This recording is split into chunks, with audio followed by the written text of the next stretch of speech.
You sharpen that thing like it owes you money. A dull blade gets men killed. So does talking. You've managed to avoid both. Storm's coming up the south face. We'll be sitting in it by morning. Then we move before morning. You always answer like there's a right answer. You carry that sword like it is part of you. It is. A man can put down a weapon. Kenny, you first. Point taken. You talk like someone who thinks he turned a corner. A man can put down a weapon, like he just decides one day, becomes someone else. He can. No, he can't. The corner's already drawn. You walk it because someone put it there before you knew your own name. You think you chose your road. You didn't. You were aimed. You believe that. I've seen it. Or believing it makes the weight easier to carry. Watch it. I am not your enemy. Everyone says that. Right up until they're standing over what's left of you, smiling.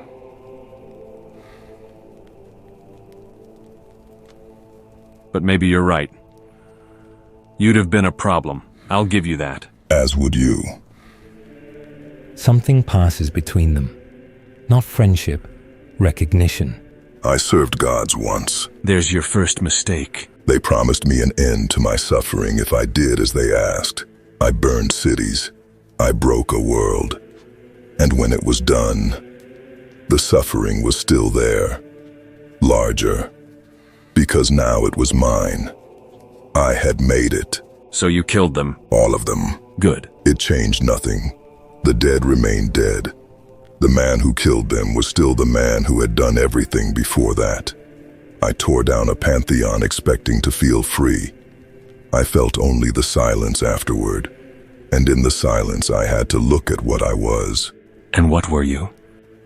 There were people I was meant to protect. I killed them instead. By my own hand. Not by accident. By being exactly the thing the gods built me to be. They knew I would. They counted on it. Then it wasn't your hand. It was theirs. No, that is the lie I told myself for years. That I was a weapon, and a weapon bears no guilt. The blade was in my hand. The choice to swing it was mine. They opened the door. I walked through it. I see. I was born under a hanged woman. Came into the world from a corpse. That's the first thing the world taught me. You start in death and you claw your way up from there, or you don't start at all. Sold a sword for coin before I could grow a beard. Killed men for people who didn't know my name and wouldn't have cared. Then one day I found something worth more than coin. People. A place. Like a fire on a cold mountain. You sit close to it and for a while you forget how cold it is everywhere else. And it went out. It was taken. By someone I'd have died for. He climbed up over all of us, over everything we were, and used us as the rungs. Painted a brand on me so the dark would always know where to find me. Every night something crawls out of it. Every single night. I cut it down and the next night there's more. So don't talk to me about putting down the sword. I put it down. I'm dead before the embers cool. And the people still breathing because I'm between them and the dark, they go too. Then you fight because you must. I fight because the alternative is being eaten. It's not philosophy, just Tuesday. And the man who took your fire, killing him, will it light it again when the demon is dead? You believe the cutting will end. It does not. The enemy shaped you. You can kill the enemy. You cannot kill the shape. Pretty words for a man whose enemies are all in the ground. Yes. That is the question I cannot stop asking. What is a man? Once he has finished destroying the thing that made him, who is he then? I did not know. For a long time I did not want to know. It was easier to look for another god to kill. Or maybe you talk about changing your nature and becoming a different man because you can't stand the other answer. That those things you did, the ones you won't name, you did them. Free. No god holding your wrist.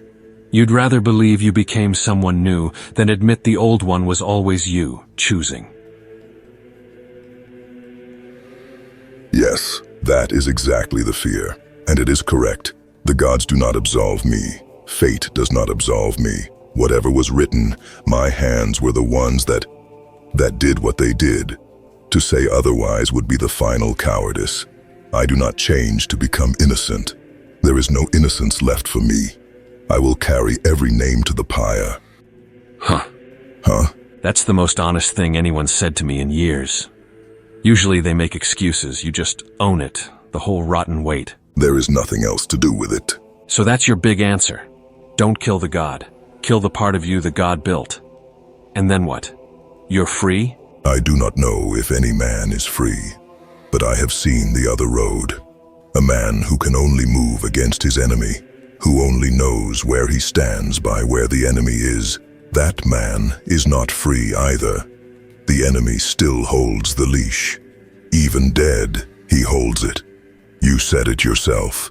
Every night, something crawls out of the brand, and every night, you answer. Who is choosing those nights? You, or the thing that marked you? When the world's got its boot on your throat, pushing back isn't obsession, it's breathing. You don't call a drowning man obsessed with air. No, but ask the drowning man who he would be on dry land, and he cannot answer. I don't know who that is, without it. Maybe there's nobody there. Maybe the sword's the only thing holding the shape up. But here's yours then. You become your peaceful, changed man. You add your wood to your little fire and you breathe slow. Does it bring them back?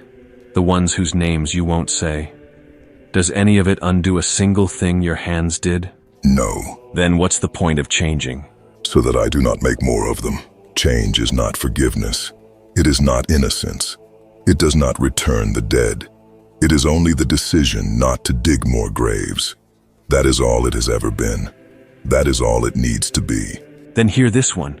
You sit there clean enough now to preach restraint, inner change, becoming better. You got there. You crossed your ocean of corpses and washed up on the far side with the leisure to think about who you want to be. Some people never get the shore. Some of us are still in the water. You condemn a drowning man for thrashing. That's just one more boot on the throat. Survival comes first. You don't get to heal what you haven't outlived. And telling a wounded animal it should be gentler, that's not wisdom. Yes, you are right. I forget sometimes that I speak from the far shore, that the man still in the water cannot choose his nature. He can only choose to keep his head above it. That too is a kind of refusal, perhaps the only one that matters, while the water is high. Maybe fate's real. Maybe it's not. Doesn't change what I've got to do at sundown. No, knowing the road is drawn does not free you from the choice of how you walk it. Or whether you walk it spitting. That too. South face by mid-morning. You said it yourself. I did. The road is still there.